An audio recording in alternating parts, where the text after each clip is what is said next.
Welcome back to my YouTube channel. Naghahanap ka ba ng mautangan online? At dahil ngayon nga guys is malapit na po ang pasukan. Nako, alam ko ang marami sa inyo is nagkukulang yung budget. At alam ko rin yung iba sa inyo guys is sa mga online lending application kumakapit, di ba? So ngayon guys, meron po tayong i-share na isang bagong loan app na pwede po nating ma-download sa Google Play Store. And dito nga guys, sa bagong loan app na ating i-share, nagpapaloan daw po siya ng up to 80,000 pesos para sa mga new users. Sabi pa niya sa kanyang ads guys, one phone number to start getting a loan. So obvious naman guys, di ba? Pag naglo-loan tayo, isang number lang naman talaga yung ating ginagamit. And also guys, online loans approved in just 5 minutes daw po. So ang bilis guys, diba? And dito din guys sa loan app na to, a loan that anyone can apply. So kahit sino daw dito, pwedeng mag-apply at meron lamang daw silang tatlong step, which is 1 ID card, 1 phone number, 1 bank card number. So yun lang guys sa ating mga kakailanganin. Hindi na dito guys kailangan ng payslip or any documents pa. So yun lang tatlo na yun daw ang ating kailangan. Pero alam naman natin guys, di ba, pag mga bagong loan app, talagang magaganda yung mga ino-offer nila. Pero guys, titingnan po natin kung legit nga ba itong loan app na to. Kaya naman guys, wag muna kayong mag-download o wag muna kayong mangungutang sa loan app na to. Tapusin nyo hanggang dulo yung video natin, and at the end of the video guys, saka lang po kayo mag-decide kung maglo-loan ba kayo dito o hindi. Bago tayo magpatuloy guys, baka naman hindi ka pa nakasubscribe sa ating YouTube channel. Naku, kailangan mo mag-subscribe kasi meron po tayong mga cash giveaway. So in every video guys, namimili po ako ng 1 lucky winner at mananalo ng 100 pesos. And every month nga guys, namimili po ako ng 3 lucky winners na mananalo ng take po 500 pesos. So ang kailangan nyo lang naman gawin is mag-subscribe sa ating YouTube channel, i-like itong video at mag-iwan ng comment dyan sa comment section. So yun lang guys ang inyong kailangan gawin at pwede na kayong manalo sa ating mga pa-Gcash giveaway, di ba? So napakadali lang. Yung iba nga guys is paulit-ulit silang nananalo kasi sila lang yung nagko-comment, di ba? So kung silent viewer ka dyan at hindi ka nagko-comment, nako guys, kailangan mo mag-comment at malay mo sa susunod ikaw na pala ang mananalo, di ba? So for today's video nga guys, isang bagong loan app na naman ang ating i-share at ating sisilipin at ating aalamin kung legit nga bang utangan o worth it nga ba siyang utangan. Ang pag-uusapan po nating loan app ay walang iba kundi si Daloy Cash Loan Online. So under po ito ni Ka-Asenso Lending Corporation. As of now guys, meron na po siyang 4.8 stars and 4K reviews. And bago nga po pala tayo magpatuloy, disclaimer lang po muna, hindi po tayo agent or promoter ng any online lending application na ating nire-review dito sa ating YouTube channel. So nag-share lang po tayo ng ating personal experience ng paglo-loan sa kanila. And para din po malaman natin kung worth it nga bang utangan na ang mga loan app na naglalabasan sa Google Play Store o Mapa App Store man, di ba?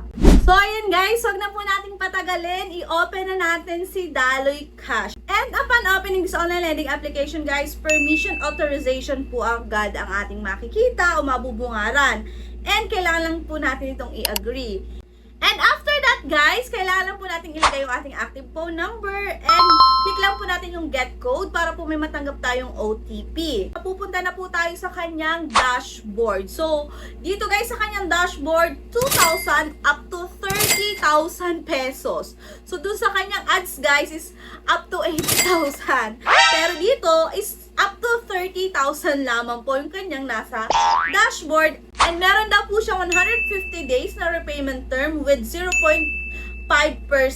And take note lang guys, so madamot siyang magpa-screen record. So, kaya pinicturean ko siya talaga isa-isa. Kaya kung makikita nyo guys, medyo malabo itong aking mga papakita sa inyong screenshot. Dito, kailangan na po nating fill upan yung ating personal information. After that is work information. After po noon is contact information. 3 contact references po ang ating kailangang ilagay dito. Next is KYC info. So dito guys, narito po yung mga card type na pwede nating magamit o mga ID na pwede po nating magamit. So available po dito si UMID, driver's license, SSS, TIN, passport, PhilHealth ID, PhilSys ID, and PRC ID. Pipicturean lang po natin yung ating ID and meron din po siya ditong face authentication. And then next is the withdrawal method na po. So dito naman guys, available po si e-wallet and si bank card. Sa e-wallet guys, ang available lang ay si GCash at si Peso. So yun lang guys yung mga kailangan nating fill upan dito kay Daloy Cash. And then after that guys, so ayan, loan confirm na po. And take note guys ha, wala siya ditong loan details o specific loan details na nakalagay. Ang nandito lang po is yung kanyang loan amount na may bracket na 2,000 up to 30,000 pesos, 150 days daw. And ang kanya daw pong interest is 0.5%. Kung 2,000 po ang maa-approve daw sa akin, ang akin daw po magiging repayment amount is 2,010 pesos. Kung 30,000 naman daw po, which is malabong mangyari, is 30,150 pesos yung aking magiging repayment amount. And ayan nga guys, isasubmit na po natin. And ayan guys, reviewing your information na. Congratulations, your application has been submitted successfully. And ngayon nga guys, after po natin masubmit and ma-review, saka lang po guys, merong lalabas na loan details. And dito nga guys sa akin is 1,000 pesos po yung na-approve na loan amount. So dito nga po, nag-apply po ako ngayong June 7, 2025. And ang loan amount guys, 1,000.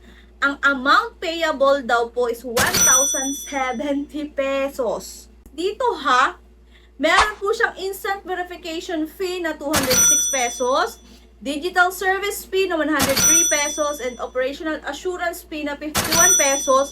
Kaya ang magiging total na service fee daw po is 360 pesos. So, ibig sabihin guys, dun sa 1,000 na na-approve po sa akin, ang marireceive ko lang is 640 pesos. Ayun guys, yan po yung offer dito ni Daloy Cash. And guys, ilang minuto lang po yung aking inintay and nalaman ko na kung ano ba yung hatol sa akin dito ni Daloy Cash. Sorry to say, dahil rejected po yung ating application. Your application has been rejected. Please try again after the countdown ends. So, ayan, after pa daw po nitong countdown, saka daw po pwede uling mag-apply. Meron siya ditong reason kung bakit daw po rejected yung aking application.